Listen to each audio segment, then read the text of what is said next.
Welcome to the Campfire Passport Podcast. I'm here with my main producer person, Colin.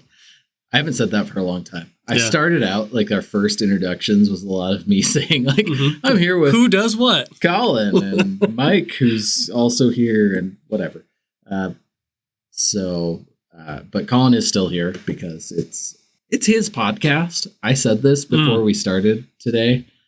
It's his podcast. I'm just along for the ride. I just talk a lot and no one shuts me up, usually. So anyways, we're here.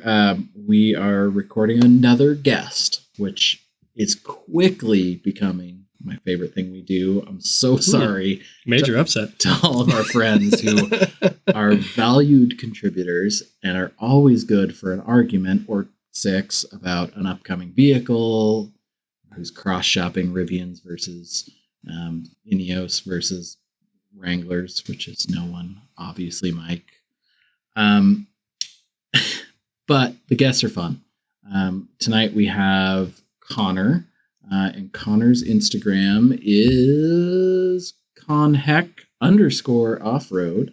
Connor Heckert is his full name. He's awesome.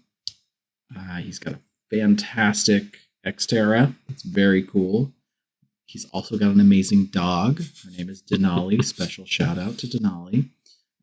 We talk about her a lot, which we may cut down a little bit for all of our people who are not off the rails, but you know. People who are not as much of a dog person as I am or as Colin is. It's not just me. Colin was an active participant in this. But we have a great talk. It's a great little conversation. And it's fun. I think we're getting into a little groove with guests, and I think that Connor really got the good end of that because I think it was a lot of fun. We talked about a bunch of good stuff. So I won't take up too much more time. Two things I want to bring up. The one thing is our BlackRock video. What's it called? What's the title of the video? You don't know off the top of your head? No, I don't. All right. Well, sorry. Colin doesn't remember. I'm 4 videos ahead of everybody else. So exactly. So it's going off the charts. It's doing great for us. For us. And I want everybody to take a look at it, and I want you to like it and comment anything. Tell us we suck. I don't care. Just comment on there. Colin will respond because he responds to everything. I'm going to respond to every comment. Usually it's positive, which is amazing if you know Colin, because it shouldn't be positive, but it is. Anyways, look at that. And then also we just, this week, which is 4 weeks ago, as you're listening to this, we have our Tyson Stag Party trip video, extended cut. Similar thing. Please comment, like, subscribe, do all the things. It's good. Colin put a lot of effort into that one. It sounds great. It looks great. That's all I got. Colin? You got everything. Yeah. Damn. Yeah. You're so great at this.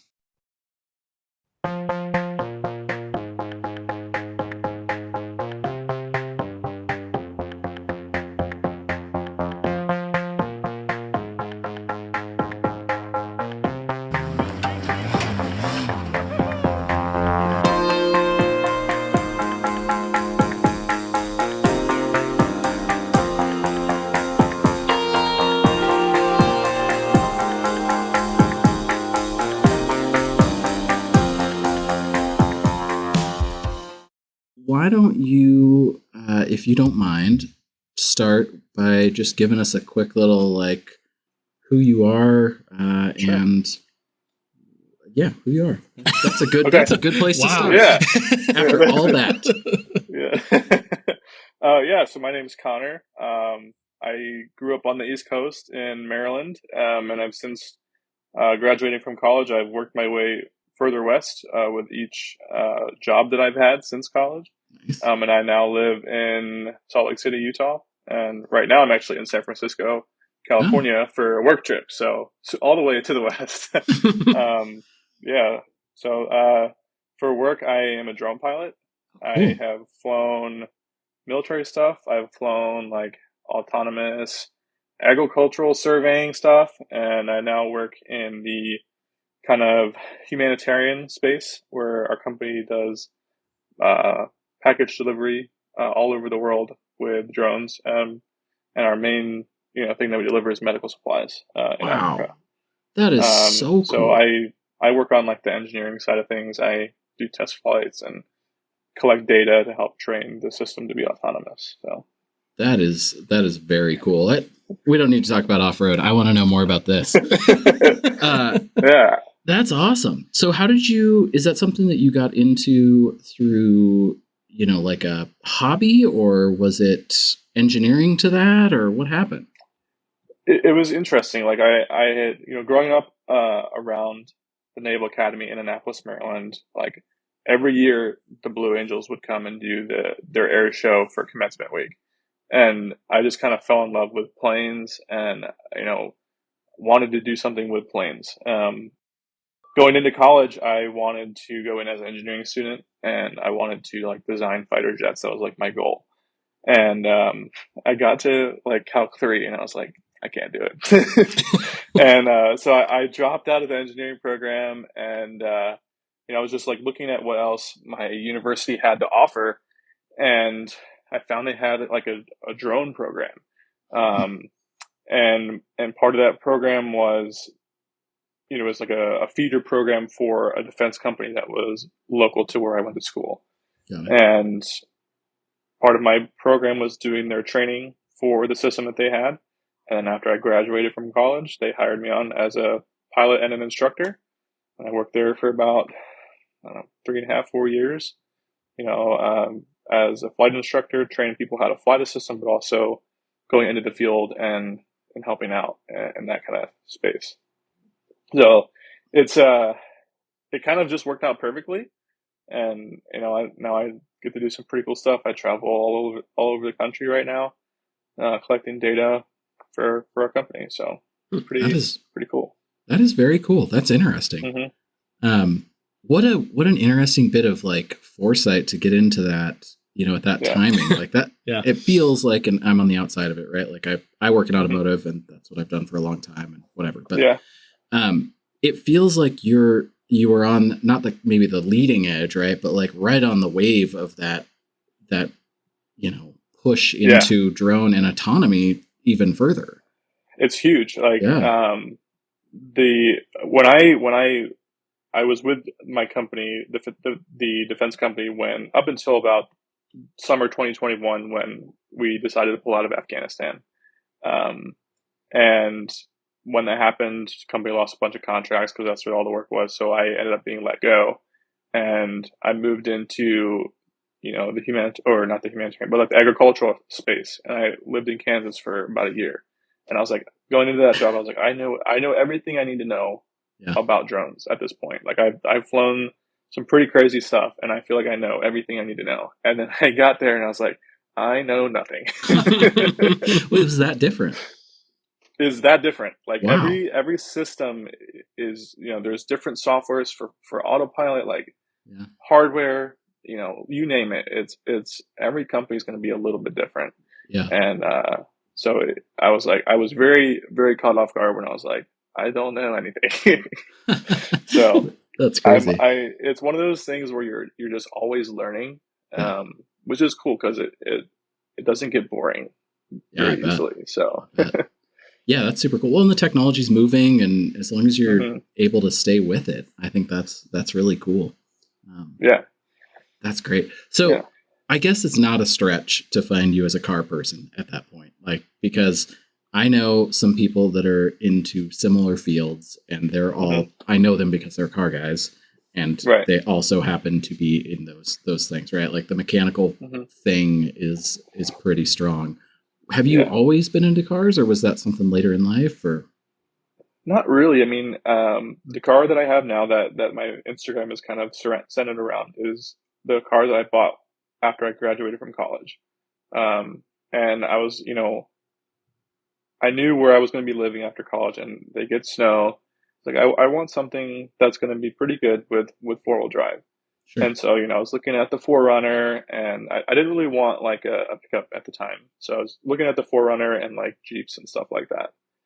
And they just weren't in my price range at the time. So I ended up settling on the Xterra and, I had some friends that had an Xterra previously and I was like, what do you guys thing about the Xterra, like, oh, it's bulletproof. I've been T-boned, and I didn't have any issues. Like, I didn't have hardly any damage in the accident from that. And I was like, okay, so it's definitely worth giving it a go. And so I kind of looked around, and I picked up a 2011 with less than 100,000 miles for about 10 grand. Nice. And I used it as my first car. And I when I got it, like, when I knew what I wanted, I was like, all right, modified Xterra in Google search, we've all done that. We've all been there. I just think that's great. Like, I do that still. Like, I feel like I have all the tools at my disposal to figure things out. And sometimes I'm like, Land Cruiser on 42s. What does this do? Yeah. So, like, I did that. And because when I got it, like, I'm sure you're familiar with what a stock Xterra looks like. It doesn't look like super, super great for off-road. It definitely looks like it skips leg day because it has small tires on it. Yeah. And I was like, I'll give it a leg day workout. I'll give it some wheels and tires. And I did that after, I got my tax return that year, whatever.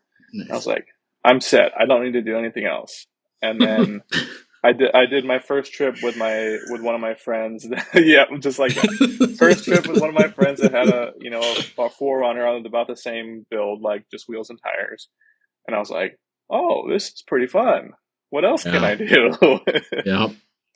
And it just, like you said, just went right down into the addiction of modifying. And I was like, okay, okay, bumpers. I need to get some skid plates, and then sliders, and then roof rack, and then just so on and so on. It's just never ending. Yeah, it is always a slippery slope. Like, I'm still on the slippery slope always. Before we get off of it, the Xterra versus like 4Runner thing, I think is interesting. We've had this conversation, I think, on the podcast, and I was just talking to another friend about my son is getting a different car here in a couple weeks, and it's exactly the same thing, but in the car world, right? Like, so he wanted an LS400. He's big into JDM stuff, wants a VIP build, wanted an LS400. That's the thing he wanted. He's buying, assuming everything works out, an Infiniti Q45, because it is the Xterra to the 4Runner as, in this world. And it's, he's got himself a deposit on one that's, 100,000 miles less than every other LS400 on the market that's in that year range. It's cleaner. It's not modified, all those things, which I think a lot of guys find with Frontiers and Xterras, because for whatever reason, they're equal quality, equal capability most of the time. They're nice vehicles. Sometimes, like, we had this conversation about like the new Frontier versus the new Tacoma. I think that like there's some feature stuff that, like, I get it. And I'm also like, I'm a little bit of a Toyota biased person. So like, at least he can admit it. I can admit it. I like it just if based you can on admit bias. it, then there's still hope for you. But there's a lot of value that like people find. We talk about like cheap XJs for like seat time and getting into stuff, but the Xterra is like a big one. Like, if you want to, especially 5-6 years ago, you want a sub 100,000 mile nice SUV that is capable off-road. Xterra makes a lot of sense. Like, it does. It's good. And the cargo space is pretty good. I mean, the only real downside that I've had with it is, now that I've modified it, lack of aftermarket support. And fuel mileage. Like, even when it was stock, the fuel mileage was not fantastic. No. So that's always a struggle. We should be clear here. Yours is not stock at all. Right? Yeah, that's true. That's true. And it weighs, who knows how much. I haven't weighed it, but I know it's a lot. You might not want to. So, that's what I have, because I'm afraid to. Yeah. So you've gone like all the way down the slippery slope. I'm at the bottom of the pit now. Yeah, exactly. And I'm still finding more room to fall. Yeah. What? So big tires, I get, right? Like, and that pursuit is never ending, because once you go to one size, the next size is just right there, and you just want that. But you've got pretty far otherwise. Like, what else have you done with this thing? It's got a lot going on. Yeah, the biggest thing most recently that I've done is a V8 swap. So with the Nissan platform, just any Frontier and the Xterra. You can take the V8 from the Titan or the Infinity, whatever, and you can just drop it right in, like just like that. It takes 5 minutes to drop it in. Like there's no clearance work, and like same motor mounts, everything. The only thing you have to do is modify the engine harness and flash the ECU to disable the security system so your key will still work. And wow. then you have a V8. Like literally, that's how easy it is. Like it's crazy. And when I found out that it was possible to do this, and that was like probably 2 years ago, I was like, I'll do it when the V6 dies, Yeah, and naturally. My V6 the classic only saying. had like 187,000 miles on it when it did decide to go, and I was like, well, I didn't expect that, but when I took it to the shop, they're like, we can put a new V6 in it for about $3,500. I was like, nope, I'm gonna put a V8 in it. Sorry. Sorry. Yeah. Yeah. And I was able to find a guy local to me that does this exact swap, like on the side, like that's what he does. That's and cool. He worked with me like in his shop at his house. And then, we did like performance mods and, that kind of stuff, like race tune and everything. So we did it to about, besides from like giving it boost, like we did pretty much all you can to it. I mean, we could put a camshaft in it. That's another common thing that people will do to that engine block. But for the most part, we did pretty heavy performance mods on it. Nice. And considering the weight of the vehicle, like just the drivability alone is like 1,000 times better. That's Because good. like with the V6, like any slight incline or slight headwind, it was gear hunting like no other, and just like struggle bus. And like I drove it all the way here from Salt Lake to San Francisco for this work trip, and had a like 20 mile an hour headwind the whole way, and it just chugged along in slowest gear, just eating it up. Poor awesome. gas mileage, but it didn't have any problems. Yeah.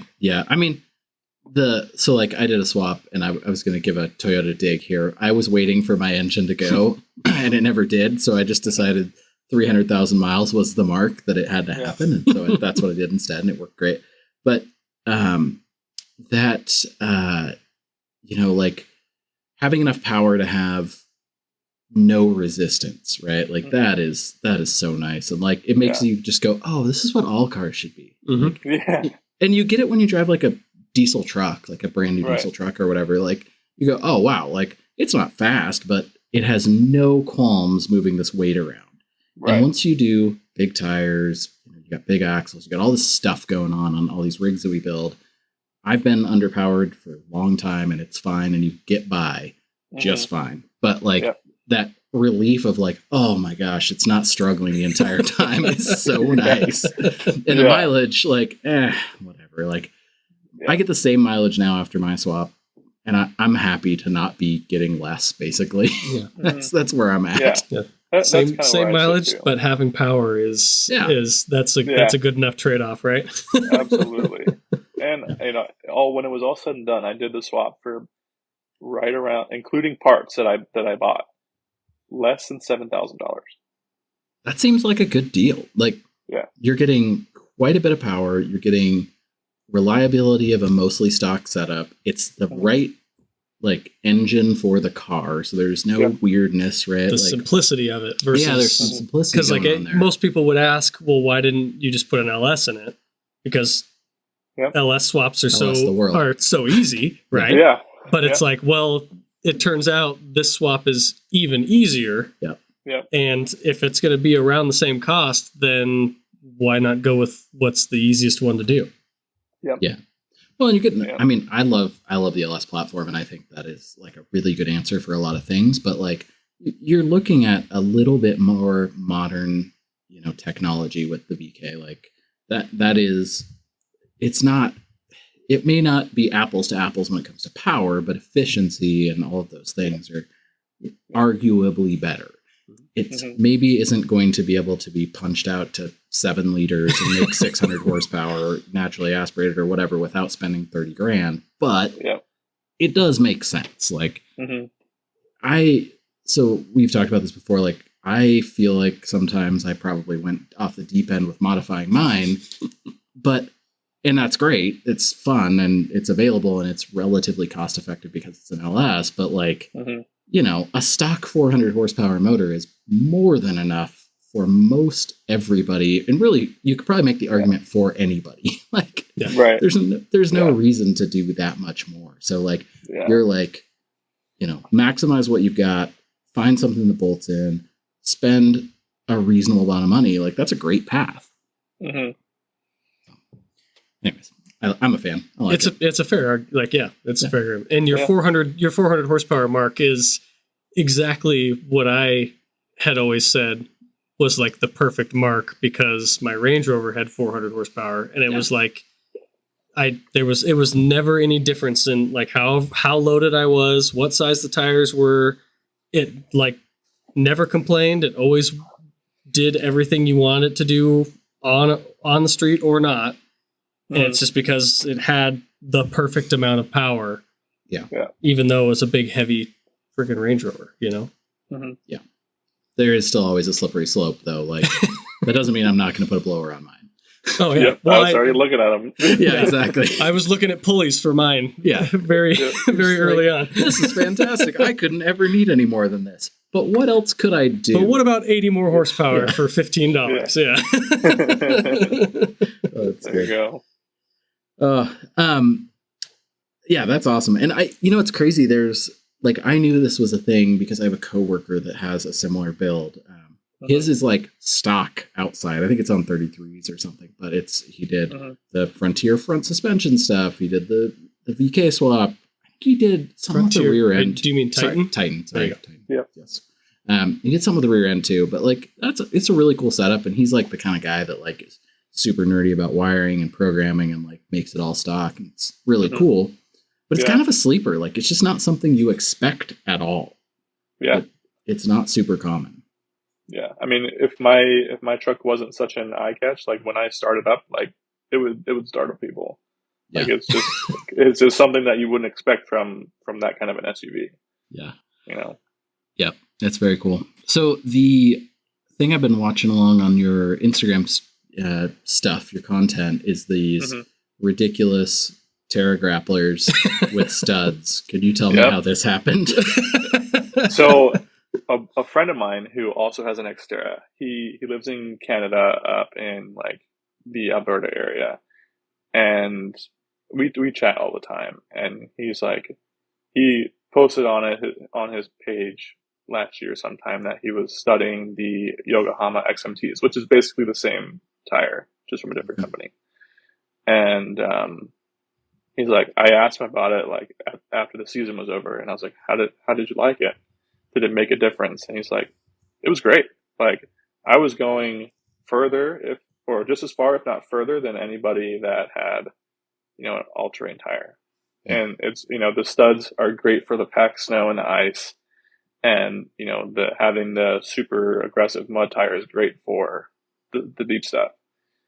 So he did the studs and, the grooving and the siping as well. I haven't done that yet, but I'm planning to do it. So I was like, this year, like I picked up Nitto as a sponsor, and I was like, I'll do it too. We'll give it, I live in Utah. We get a good amount of snow. Like last year was like otherworldly. Like there was snow on trails all the way till this winter from last year. So like, I was like, we're going to get a ton of snow this year. It'll be great. And it'll be really cool for the content. And then like this year, the snow has not been that great. Yeah. You're not the only one. Yeah. And like with the job that I have, like I travel a whole lot. So like I got the tires, and then I had an old set of wheels. So I put them on, and then I got the studs, and then I left for a work trip. And then I come back and all the snow is gone. And then I leave again, and then it snows, and I'm gone. and then I come back and the snow's gone. So it's just been like, I haven't really had a chance to properly test them out. Yeah. But I'm from people that have commented that have run the same tire in deep snow. They said it does really well, especially once you cut them up a little bit. Nice. So I'm really excited to hopefully this weekend give them a proper test. But there's like in Salt Lake City, it's weird. Like so many of the trails that would be great for snow wheeling, they close them in the wintertime. There's only like one or two places to go, and they're not super high elevation, and they don't always have the snow, after the snowstorm to be deep enough where you could really get into the, deep stuff. So that's been kind of unfortunate. But I'm hoping there'll be some left this weekend because we got just as much snow as, Eastern California did from the storm this past weekend. Yeah. So I'm hoping up in that one area we'll have enough snow to hopefully give them somewhat of a test this weekend. So driving home Friday and Saturday, and then hopefully test them on Sunday. But fingers crossed, we'll see.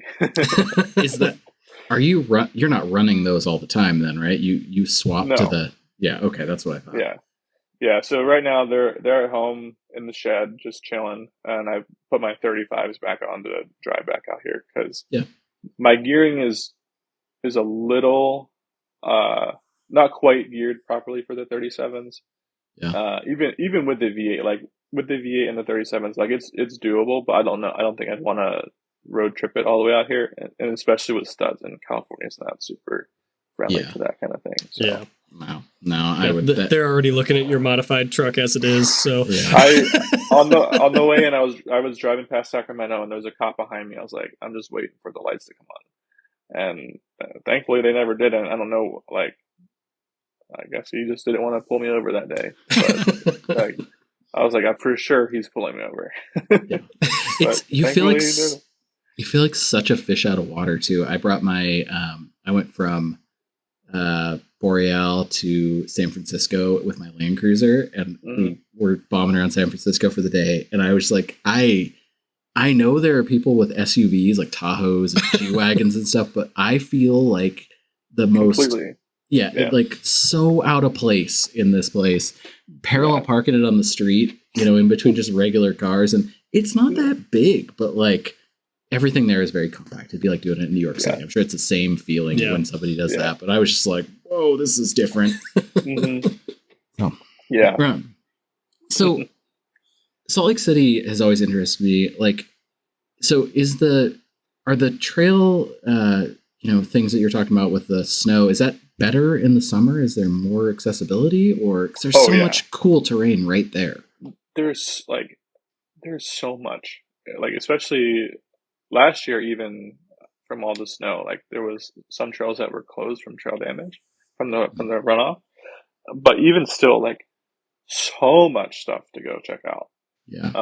It's incredible. Like, from where I live, I can get up into like a canyon and then get onto some trails in less than an hour.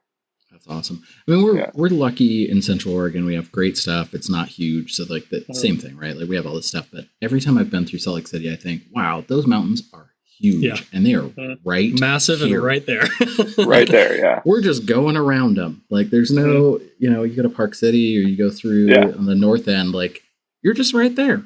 It's wild. Yeah. It's crazy. So I always wondered that. There's like, if you look at the valley, right, on the eastern side, you have like the real tall ones. And most of those, they don't have a ton of stuff because that's like where all the resorts are for the skiing and stuff. But as soon as you get over that first like layer, it's like endless. Like you do a different trail every day for the entire like season that stuff is open and not even make a dent. That is awesome.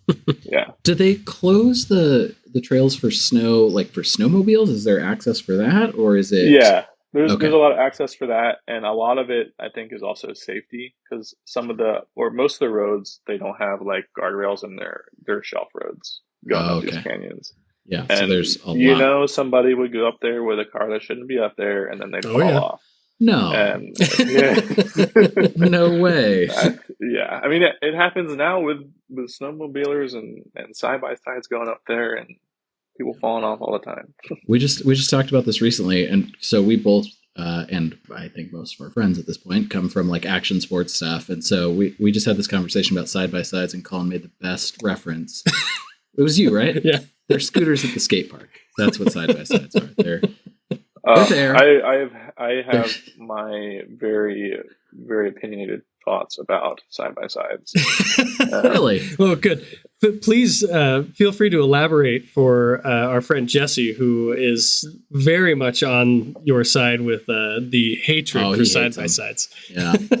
I think they exist and they're fine. I think it's the users that suck. Not all of them, but a lot of them, right? Yeah. My dog was just hit by a side-by-side. Oh, no. Oh, God. Yeah. All right. So Well, I hate them. Never Great, mind. Sean. I'm out. Yeah. I'm out on side-by-sides. Yeah. Yeah. And like, it's a whole thing, but it was in a staging area at a trailhead. Oh my God. We pull in, it was myself and a few other people, and we were airing down, everyone was out. My dog was playing with my friend's dog, and not off running around, like within 10 feet of my car. Sure. She was off leash, but she's very well trained. She's actually a service animal for me. So she's very well trained. And when we pull in, this guy's doing donuts in the parking lot. In the parking lot. Of course. Great. In Good the start. parking lot. And we're all airing down, and where I was parked, I was maybe like 20 feet from like the edge of the staging area to where like the grass starts and where you're not supposed to drive. Sure. And that's where I was, that's where my dog was, and he comes up through that area within like 5 feet of my car. Not going like crazy fast, but like faster than he should have been for how close he was. Yeah. Runs her over, keeps going. Oh my And then, God. so I run up to my dog. I'm like making sure she's like alive, Yeah. and my buddy chases the dude down, and, I got his contact information, whatever. And then I rushed her to the hospital. And thankfully she didn't break any bones. She just had some internal stuff, but, and she's right here. She's actually recovering right now, and she should be cleared on this coming Monday. Wow. That's good. Well, But good. yeah, thankfully, like otherwise I'd be like a complete utter mess. Yeah. And, after like she came home from the hospital, I got like the final bill, roughly $5,000 oh my God. for about 4 days in the hospital, 3.5 days. Oh, And so I sent the guy a message. I was like, hey, I'd really appreciate it if you would help me out here. And I showed him the bill of what everything costs. And he's like, basically, it's not my responsibility because she was off leash, blah, blah, blah. I'm not helping you out. And just like leaves it at that. I was like, okay. Oh, that is terrible. Like, I don't know how that person can sleep at night. That is awful. Yeah. Thankfully, I have pet insurance, so I'm getting most of it back. Man, but that still, like, that's besides the point. Either way, yeah. big shout out to pet insurance. That is a godsend. Yeah. Yeah. Rough couple weeks. Yeah. That definitely goes to further prove your point of the people. It's the people. The people that own them suck. Yeah. So, my dogs are idiots, and if they're off leash, it's still not their fault. Mm-hmm. But I just like, how are you going to act like that in a staging area and then claim that it's not your fault? Like, sure, if let's say you're ripping across some flat in the whoops at 70 miles an hour and something runs out in front of you, sure, that's not maybe your fault. You're in the right spot. You're doing what you're supposed to be doing. That makes sense. Right. But in the no wake zone of off-road, exactly. Calm the fuck down. Right. Don't like. We're here to unload our shit off trailers and air down or air back up and load back up. Exactly. That's it. I'm the first person to do a dumb thing behind the wheel. just like Jesse and I are the first people to spin a donut or do whatever. Like, and I take that, but both of us are looking around and we're making sure that is going to be fine. Right. Shit happens, and whatever. I understand there's a certain amount of responsibility that I'm taking, but God, if I hit a dog, I'm first off not sleeping at night, and second, doing everything I can in my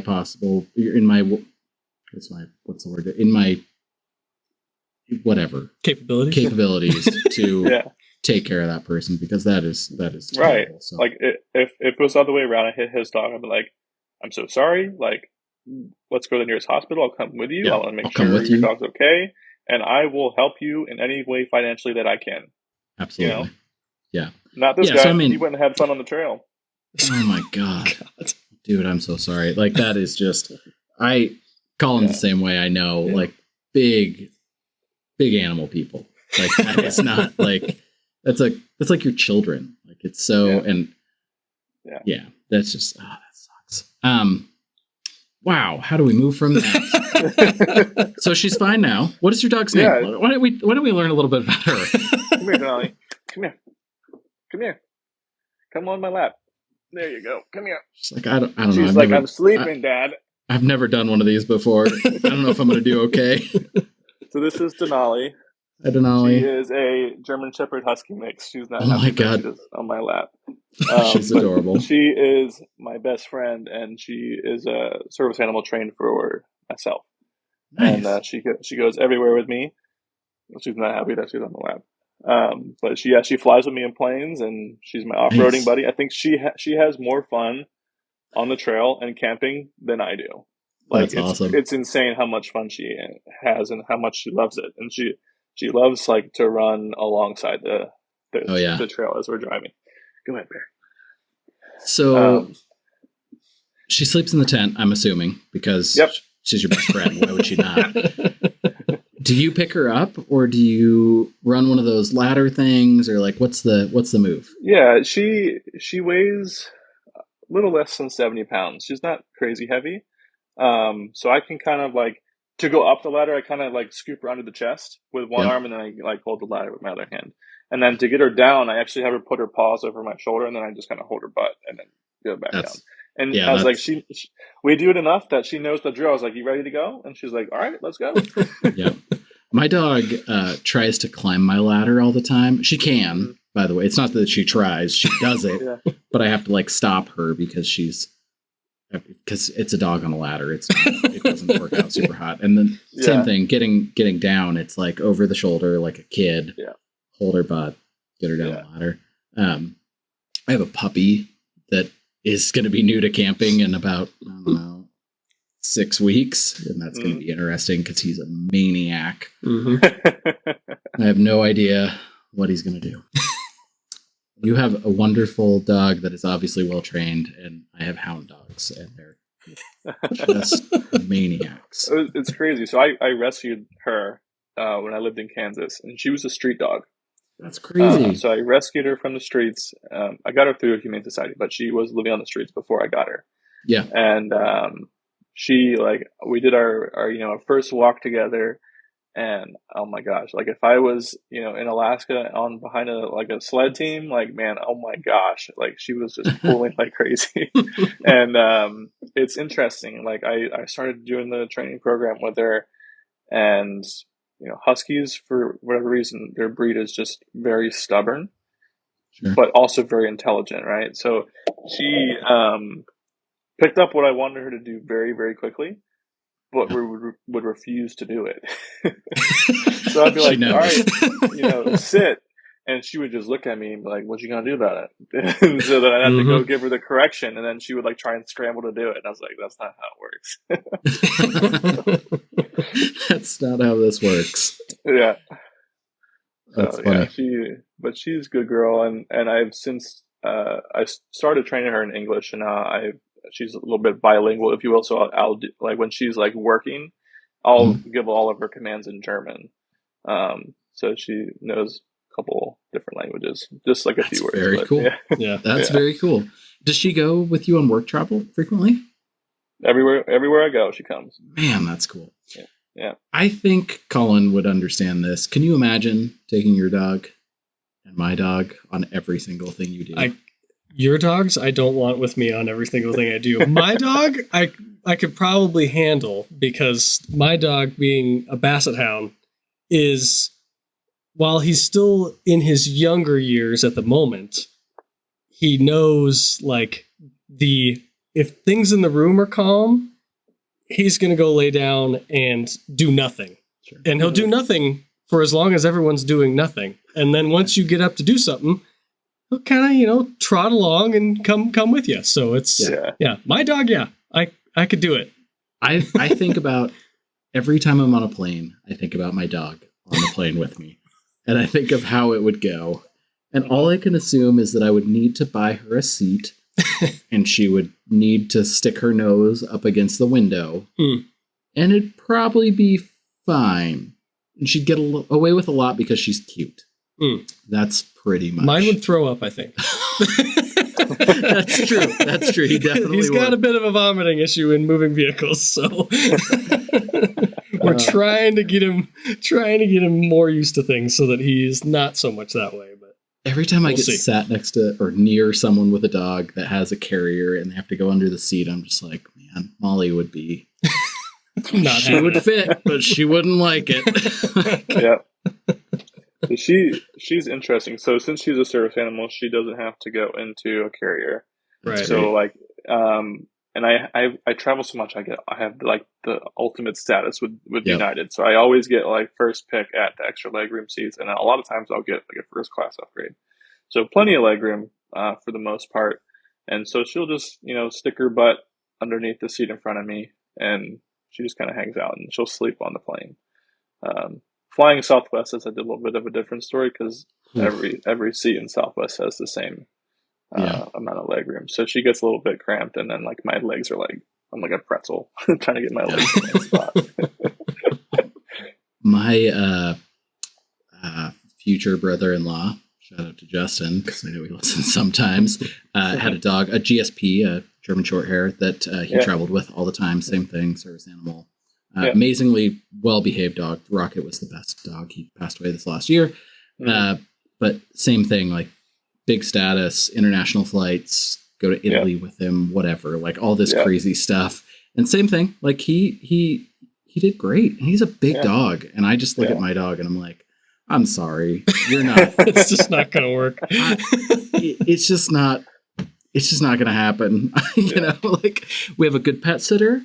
And a lot of times you stay at home with mom. That is what happens. That's good though. The tent thing was the deal. So we have a buddy of ours that asked that question. Like we sometimes say, hey, like people that are part of the show ask a question for the guest. And one of our friends that asked that question, Aaron, had a very big dog. He's it was a mastiff mix of some kind, but it was a big dog, like a big guy, and he got the crazy like dog ladder scenario. So I've seen cool. those, and she would handle no problem if I decided to get one. I was like, but why do I need one? Like I can pick her up. Yeah, you can pick her up. That's good. Like if she weighed like 100 pounds, that might be a little bit of a different story. But she's light enough to where I can pick her up without any problems. So I haven't thrown money at that yet, but I've definitely considered it, because like then she could get down without me having to be there, or go up when she's tired.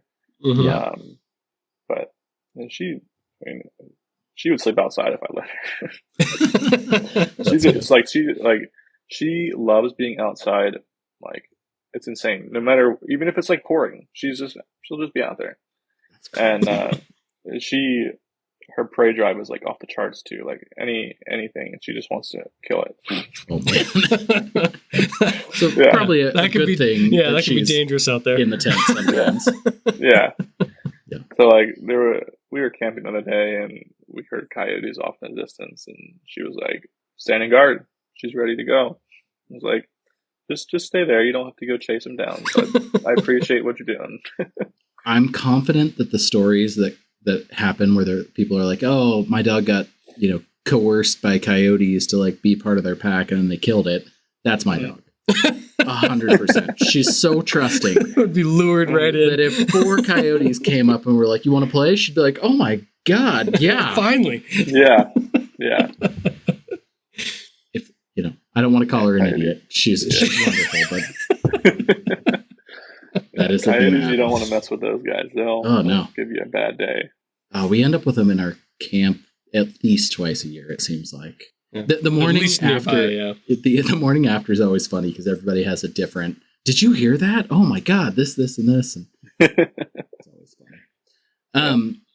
So something I've been asking people that I think is really interesting on this when we had guests, because most of our guests seem to have, a reasonable amount of social follows, which is part of why we got connected, right? Like that's the whole thing. How did you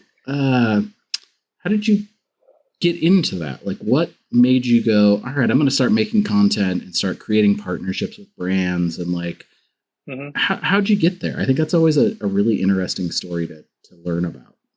Yeah. Way before even having a vehicle at all, like I always thought it was cool to document like vacations and family trips and stuff like that. So I actually started a YouTube channel before I even started really an Instagram. And I just did, little basic vlogs of, going to the beach with the family or going to Hershey Park in Pennsylvania, that kind of thing. And then once I got the car, I started, making content with that. Like, oh, I got new lights. I'm going to make a video about putting lights on the car. So a lot of my like early videos are like how-to videos, if you will, because especially for the Nissan community and the Xterra specifically, there's not a ton of stuff out there. Like there's a few guys, like there's Ride the Car guy, and he's a big YouTube guy for the Xterra, but he does a lot of like, how to change your spark plugs, how to change your timing chain, and that kind of thing. Like very, very like mechanical stuff. There's no one out there saying, this is how I wired up my light bar.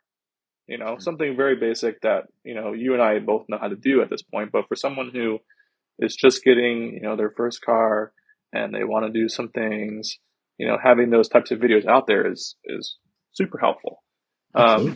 So I started doing those kind of videos, and they started getting some attention, and nothing crazy, but like 10,000 plays. I was like, oh, that's pretty cool.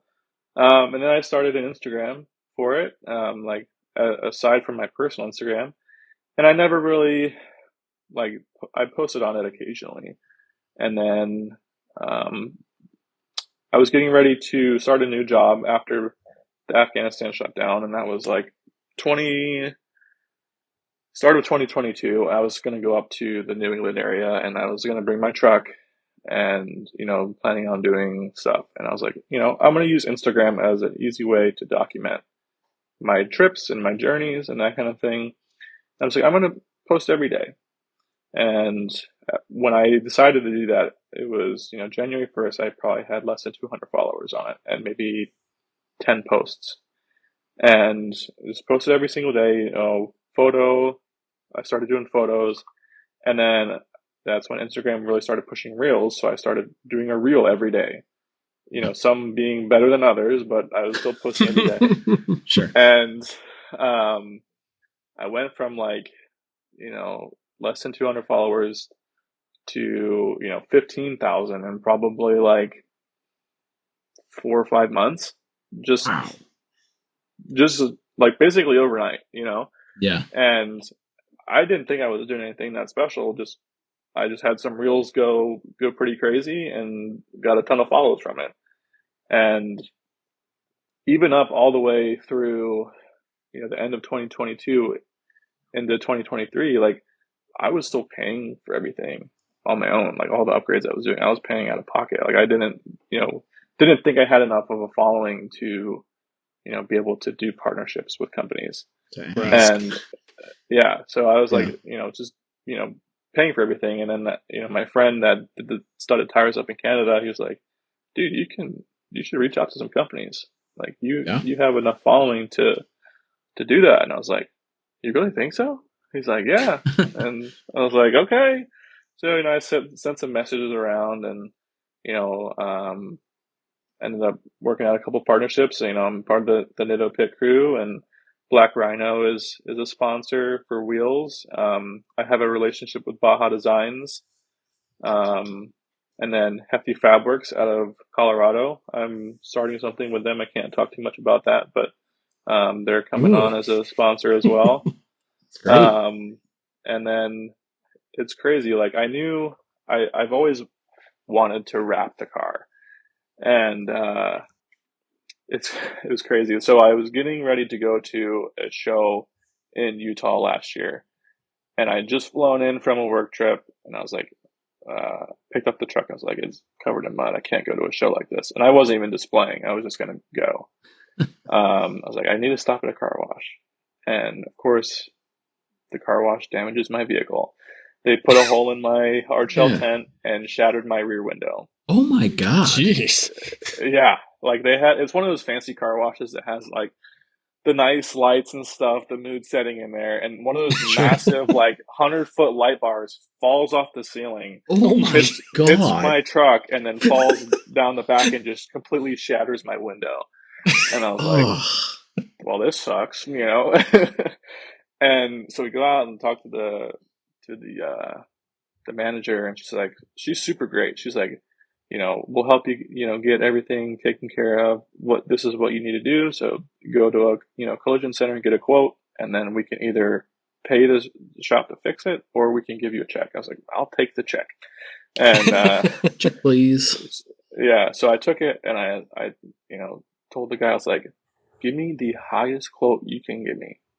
So he quoted me for a whole new tent, which is, like roughly $4,000. And then he quoted me for a whole new lift gate, for the back of the car, which is like another $2,000. And then like window tint and, new handles and the paint and everything. It came close to like $8,000 Oh my is what I got god. from this car wash. And I just paid out of pocket for Safe Light to come fix my window, and I went to a wrap company. I was like, let's do a wrap. I have an So, idea. yeah. And I'd been thinking about it for a while. I was like, what would I do if I, wrap the vehicle? Because I don't want to just do a color change. I want to do something, unique and specific to who I am, and what I'm about. And so I love the new color of the Area 51 of the new Broncos. That's like my favorite color of a vehicle. So we did like kind of my take, a little bit lighter shade than that Area 51 color, and then we overlaid a topographical map of Denali National Park, which that's why her name is Denali. Shout I've out to been the to that dog. park. There you go. Yep, went to that park a couple summers ago and just fell in love with that park. It's my favorite park. That And is so awesome. that's how I got her name idea, and that's how I chose that specific map for the wrap. And then put all the companies that I work with on the bottom, and now my vehicle is, when people see it, they know exactly whose it is. Because Yeah. previously, like, it was a black Xterra, and there's plenty of black Xterras. Sure. And now, like, they see it and they know whose exactly it is, and it definitely helps when reaching out to companies, because Yeah. it stands out more Yeah, so absolutely. than it did previously. So Yeah. it's Looks great. it's been cool. So Nice. I love it, and the wrap is holding up very well, and I haven't been easy on it. That's yeah. So how does that do with like brush and things? So ulterior motives here. I've thought about wrapping my vehicle a different color for a while. I don't Yeah. need a topographical map on it, although I'm sure I could find something with a reach that would work well. But like, Yeah, have you been happy with it in the like scrub in that kind of thing? Is it okay? yeah, it's held up really well. I said this when I got it. I was like, I'm going to ceramic coat it. Mhm. I haven't done that yet, but it's holding up really well. I've That's driven good. through some pretty tight trails with it, and there you can see, if you look at it in the right light, you can see like some like pinstriping, if you will. Sure. Yeah. But nothing like it was doing to the paint. Like, my paint was shot. Like, the wrap company was like, we spent more time prepping your vehicle to get wrapped than actually we did wrapping it. Yeah. I was How like, we've gotten to that oh, point. I use it. I'm sorry, Yeah. Yeah, that will be my problem. your problem. So I spend a little time in a part of the industry that does a lot of wrapping, and I understand that like the prep work is a thing, and like when you have paint issues like I have, which are part 20-year-old truck and part running into things and running through things, you know, there's a lot to do there. Yeah. Oh well, we'll figure it out. Yeah, I mean, I've had before getting it wrapped, I have dents and stuff, and I have like, I chopped my fenders when I first cut for 35s, like not a professional job, complete hack job, and they handled it with ease. I was like, wow, you guys did a good job. Like, I know I didn't give you the best edges to form around, but your front cut right now was like, I was looking at your Instagram today and I was like, oh my God, like you cut for those 37s. It makes me feel very lucky to be able to run 37s without that. Yeah. Well, the wheels that I have them on too are a 0 mm offset, plus being 3 inches wider than stock with the suspension in the front. There's a lot of like, yes, there needed to be a lot of room made for it. It looks good. It looks aggressive. They did a really good job, and they cut out the pinch seam, and that's what like that was the big money crunch right there. As soon as they cut that pinch seam out, but it looks stock. Like I need to take the washer fluid reservoir out and relocate it. But yeah, it looks way better than what it looked like when I cut it. It's good. Are you, do you have plans this year? Will it be at like events? Are you going to have it around a little bit, like West Coast stuff? Yeah, or? I'm planning to be at Overland Expo West. I'm not going to say too much, but I'm probably going to be in a booth there. Okay. And we can talk after the show, and I'll tell you. We'll see if we can meet up. I always apply for like the DIY creator section. I was able to be in that section at Mountain West last year, and that was like my first like time going to Overland Expo, and it was awesome. I loved it, and so I'm trying to go to at least Mountain West this year. I have a conflict with Pacific Northwest, unfortunately. So do we, and it's here. Party, so do we. Yeah. Is your brother me? Because it's my bachelor party for that week. Yeah. We're going, my brother's bachelor party. All my family's on the East Coast still, so they're like, oh, we're going to do bachelor party on the East Coast. I was like, I got to travel the farthest. I don't know how we did this, but we planned a Rubicon trip right through that. So whatever, it'll be fun. There'll be less overland nerds there. So yeah, exactly. Win for us. Yes, absolutely.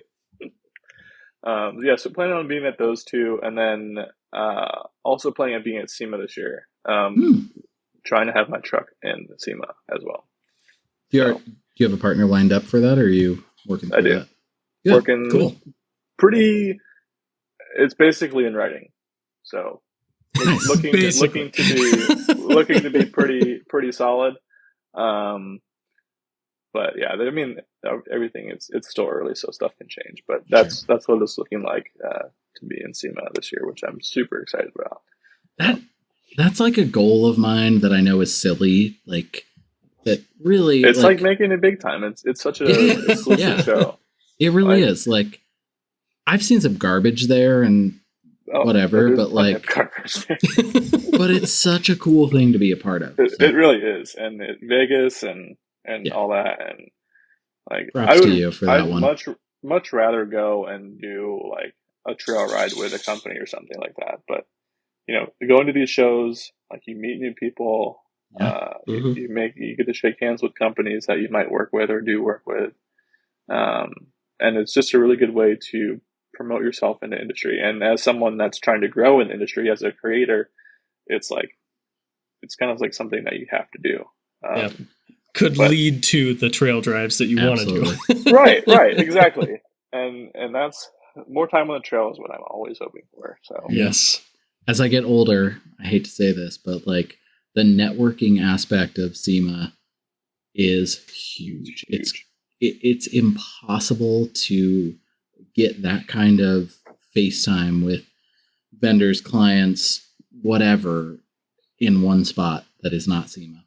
PRI is pretty close. The expos are close when you're talking about off-road, but like SEMA, for as many things as it kind of sucks, it is amazing for FaceTime with business. And everybody there, for the most part, is, they have the same idea. Is there to do that. They're really there for business. There are people that are just there to have fun, and that's okay, because it's fun. But even those people own shops, run a business, whatever. They're an influential person in that thing. So both ends, I think it's amazing. And I mean, we all know that. Anybody that's going or, working around it understands that, I think. But it's cool. And it's really cool to see people who are, excuse me if you don't like the term, influencers or influencing. I mean, it is what it is. Yeah.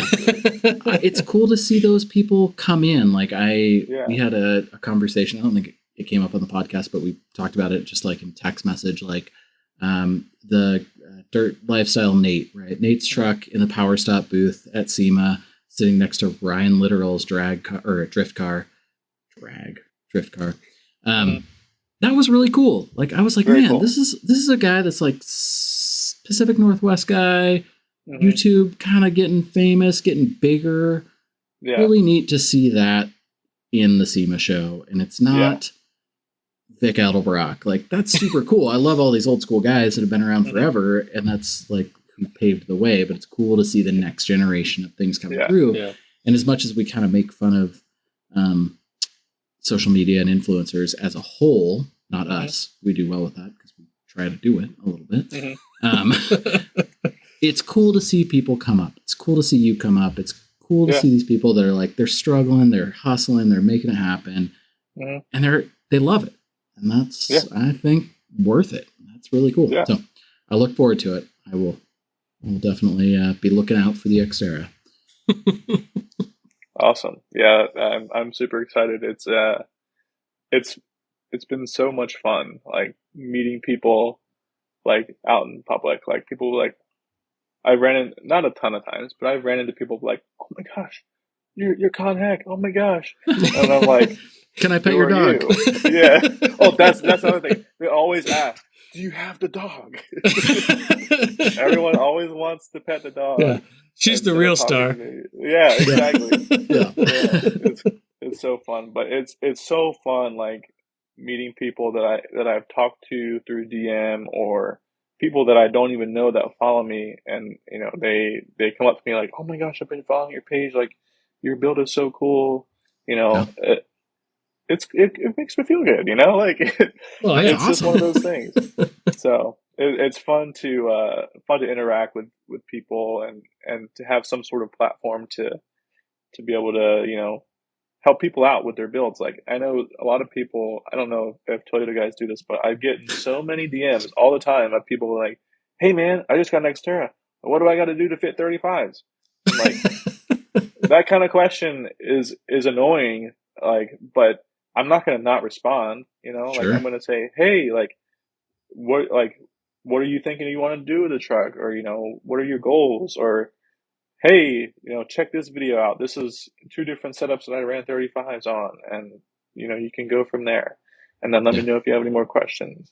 But it's like my message requests are always littered with people saying, hey, like, how do I do this? Or I love your rig. Like, I'm trying to do this to mine. Like, what do you recommend? And I'm like, guys, to be honest, I'm not an expert. Like, I've just figured it out as I went along. Like, don't take my word, as end all be all. Like, you guys need to do your own research. But this is what I found, and this is what I like, and this is what I've used. And they're like, oh, okay, that's really great. I'm like, happy to help, man. That's good. I mean, I think responding to those is a good thing, and I think better or worse, I don't really know. Mid-level, influencing people that are have a good amount of following, but not so much that they're completely disconnected from their audience, are very good at this. We just had Ready Rig 4x4. Why can't I remember his first name? Ryan. Amazing guy. similar thing, right? Like he's the first guy that really put 37s on a Colorado ZR2 with no lift. And not only is he that guy, he's the guy that's the first person to answer your DM if you ask him. He has no qualms. In fact, he said it on the podcast, please DM me. Like he wants people to ask him that question. And he also, same thing, right? Yeah, it's annoying if I get 50 of them a day, but I'm going to answer the question because I put myself out here to put this information out, and I want to be the steward of that info and get people interested. Yeah. And I think that's awesome. And I think that is such a great thing to push our hobby, sport, whatever forward, that it's fantastic. And I'm glad that you're the same way, right? Like you're in a similar scenario where you're in a unique vehicle. Not everybody is doing this. Not everybody is, VK swapping. Not everybody is putting 35s, 37s on these things. So if some guy that just bought one for $8,000 because it was the better deal as opposed to a 4Runner says, hey, Connor, I've been following you for a long time. How'd you do 35s? And you don't ignore him. That's awesome. Like good for, like you just made that guy's day who makes the next guy's day. And that's awesome. Even if it's as simple as just sending a link to a video that shows how you got there. Like even that is, a push in that direction if the guy didn't know that there was a video for it. And that's kind of like how you were saying that your videos got like big at the time was because the how-to space for YouTube, anything that's how-to, it rates high. And even if it's simple stuff, it rates high. And when you've got that link in your back pocket to just send to somebody that says, hey, how did you get here? How did you get to X? Yeah. Throw them the link. And then if they've got any additional questions after that, it's good. It's simple. And maybe they don't have any questions after that. Hopefully they do. And there's no way I'm going to explain it as good over a DM than compared to watching a video. It's much harder to convey via text. This and I cut this, and this is the suspension coil over right here. Like, check it out. Yeah, that's awesome. That's good. Cool. Well, that's all I got. That's all you got? I had one more thing. All right. I had one more thing. Okay. Since we know he's Titan swapped, because that's one of the I have in the past had looked at Nissans pretty hard. You got down the rabbit hole. I got down the rabbit hole, and one of the things that really had me on that rabbit hole and thinking hard about a Nissan, because I thought about a Frontier for a long time. One, because of, like we talked about, how much cheaper it is than a Tacoma every time. And two is the bolt-in Titan, which is like a crazy, not every manufacturer has that, like where it's literally just take the Frontier stuff or take the Xterra stuff off and put Titan stuff in, done. Like it's not, and you get more travel, it's bigger, stronger, all that stuff. So we know that he's done the Titan, but as you are, rolling down that hill that we talked about earlier, does that mean that a solid axle swap is in the future, or are you trying to stay away from that? Well, let me tell you a story. Okay. So this past weekend here in California, they got a ton of snow, and a friend of mine who I hadn't met in person, but through DM, we've chatted quite a lot. He said, "Hey, what are you doing this weekend?" Because he knew I was in California. I was like, "Oh, I plan on going to Yosemite." And Yosemite closed the park like Thursday night. And then I was like, "Oh, I'll drive down to Big Sur and go camping." But it was supposed to be all rainy and whatnot. And so he's like, "Hey, well, we're gonna go snowmobiling. I can't guarantee a good time, but I can guarantee an adventure." And I was like, I'm down for that. So I drove out to a little bit west of Tahoe just to get a little bit lower elevation, and met him up Friday night, and then we camped out, and then Saturday morning waited for a few more rigs to show up, and finally everyone's there. We're getting ready to go, and pulled out of my camp spot, and my steering rack just like grenaded itself. And I was like, "You've got to be kidding me. Like, I'm not home. I don't know what to do or where to go." And so I had to limp this thing all the way down to Auburn, California. And like, luckily, like my buddies, like I live like 5 minutes from this guy. He's like a great Nissan guy. And if I can get a hold of him, he will help you out. And the other guy that I was with, he's like, oh, I just did the VK swap too. I've got an extra steering rack. I was like, no way. Oh my gosh. What are the odds? What are the odds of that? And so got the steering rack, got a hold of the guy that owns the shop, and got the new steering rack in less than 24 hours from breaking it. Like, incredible. Damn. And like, big shout out to all those guys, because like without them, I would have been literally stranded and probably spending thousands of dollars to get my truck back in a working condition to be able to drive home. And all said and done, I walked away from like $300. Oh my god. Yeah. So yeah, big shout out to them. But in the midst of all that 24 hours of when I didn't have a steering rack, I was like, screw this truck. I'm selling it. I'm buying something else. And I was like, wait a second. Toyota, here I come. I was like, why don't I just solid axle swap it? Because then I don't have to deal with this ever again. And so definitely opened my eyes more to doing it. Because before that, I would have said, no, I'm not going to solid axle swap. But interesting. Now that's planted the seed. It's definitely planted the seed. And get this. So the shop that I work with back home, Impulse Off-Road, they did all the cutting work for the 37s. Their owner has an Xterra on 40s that's solid axle swap with the engine swap as well. And I'm like, parked next to him, I was like, man, my truck looks like it's kind of small now, you know? So that's all it takes. Yep. So to answer your question, probably. Probably. All right, that makes sense. Yeah. I have to say something. Thinking about Nissan and the ability to swap all that stuff around and how that's, unique, right? Like, Toyota has some swappability, but like it's not exact. And there's like the Land Cruiser program exists as a separate thing. We've talked about that. Nissan is different about that. I just read the book Cult of GTR by, hold on, I want to say it. Ryan, I want to say it because I don't want to. Ryan Zumalin.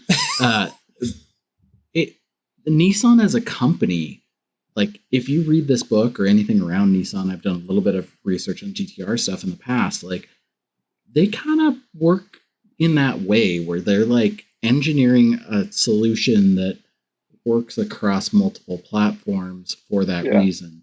They're really plucky, I guess is the word that I would use. After Japan went through like a really hard economic time, they came out a little bit more scrappy than Toyota and Honda. Yeah. Toyota and Honda, they were kind of a little bigger, a little more robust. They had a little bit more to fall back on, and Toyota kind of didn't, or not Toyota, Nissan kind of didn't. So Nissan did some interesting things. And like, as I see this, like the Xterra thing, I think about that the GTR is a good example, right? R32, R33, R34 are the same chassis. They're mostly the same engine. They made improvements as they went along, but everything is interchangeable. There is nothing that's not interchangeable between them. So it's kind of it makes sense. And it's something you don't think about, right? Like you just step back a bunch and you go, oh my God, you put a Titan V8 in your Xterra? That seems crazy. But when you really look at it, it's kind of not crazy because Nissan had the idea to be like, hey, we're making a truck. Let's make the truck these 4 mounting points and everything else we'll just figure out. So it's good. It's good. Yeah. I'm not saying it's better than Toyota because it's not. Wow. It's kind of sounded like you were kind of getting to that point. I was just waiting for you to say it. Here's the beauty about a Toyota. You can just buy these like bolt-in engine mounts and you can put a Chevy V8 in it and then it's way better. Yeah. Well, you can do that for a lot of things though. So that's a good point. I have seen people like come and swap an Xterra, and I have. Oh my God, that seems like a bad idea. I think they just want the torque. I don't know. Yeah. I've always been like, people that 4BT swap things really annoy me. Like, I don't know why you want a forklift engine or a generator engine that revs to 2,600 in your car. Like that's ridiculous. I'm sure it has a bunch of torque, and you can put it in if it's a manual in fourth gear and whatever, it'll go up a tree. But like, yeah, I need a little bit of range here. Like, I want to be able to like have a little fun with it. I want to be able to go do a donut in a staging area. Yeah.